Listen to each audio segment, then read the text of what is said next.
আমাদের পিছনে একটা ভাই ঝুঁকায়েন না একটু ঝুঁকায়েন না ভাই।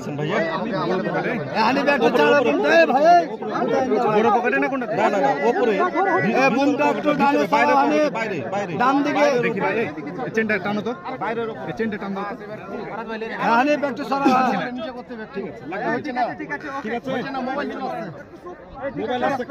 মোবাইলটা কার এটা? এই যে ভাইয়ের মোবাইল কার এটা? আমরা যাই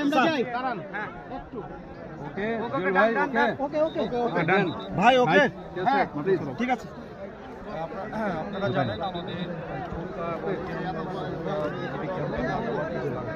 177 ইউএস বরাবর এখানে আমাদের বাংলাদেশি কিছু আম গাছ ছিল।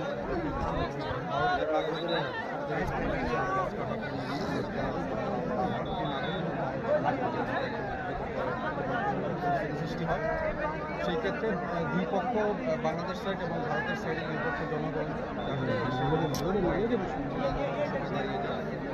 তো এই ব্যাপারে আমরা সাথে সাথে আমাদের বৃদ্ধি করেছি। আপনারা দেখেছেন যে 4টা 10 মিনিট কমান্ডার ফ্ল্যাগ মিটিং হয়েছে। বিএসএফ এর পক্ষ থেকে দুঃখ প্রকাশ করা হয়েছে যে গাছগুলি কাটা হয়েছে, অন্যায় হয়েছে এবং তাদের পক্ষ থেকে তারা একটা ব্যবস্থা নেবে। সুতরাং আমরাও লাস্ট সম্পূর্ণ বিচার না হওয়া পর্যন্ত আমরা গ্রাউন্ডে আছি এবং যেন শূন্য লাইন কেউ অতিক্রম না করে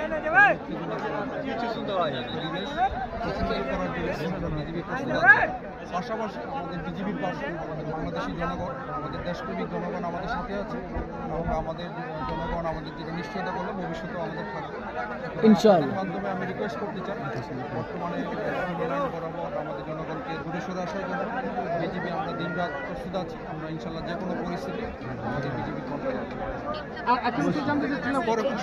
কয়েকজন আহত হয়েছে এবং ওই পক্ষ থেকে বোমা নিক্ষেপ করা হয়েছে বেশ কিছু। বিজেপি সদস্য আহত হয়েছে। না, এটা হচ্ছে আমাদের মব কন্ট্রোল করার জন্য আমাদের আহত হওয়ার কোনো সম্ভব নাই। বিএসএফ এর পক্ষ থেকে আহত বা নিহত হয়েছে কিনা আমরা এটা এখনো জানতে পারি না। তবে আমরা এটা বিভিন্ন মব কন্ট্রোল করার জন্য আমরা সাউন্ড ট্র্যাক নিক্ষেপ করেছি। এটা ইন্টারন্যাশনাল আইন যেটা আছে এটা ভঙ্গ করেছে। এই ব্যাপারে আমি আমার মহাপরিচালক বিস্তারিত ঘটনা বর্ণনা করেছি। আমি আশা করি আমাদের বিজিবি হেডকোয়ার্টার এবং বিএসএফ হেডকোয়ার্টারের তারা একটা আলোচনা করবে। তবে আমি এই এলাকায় নিশ্চিত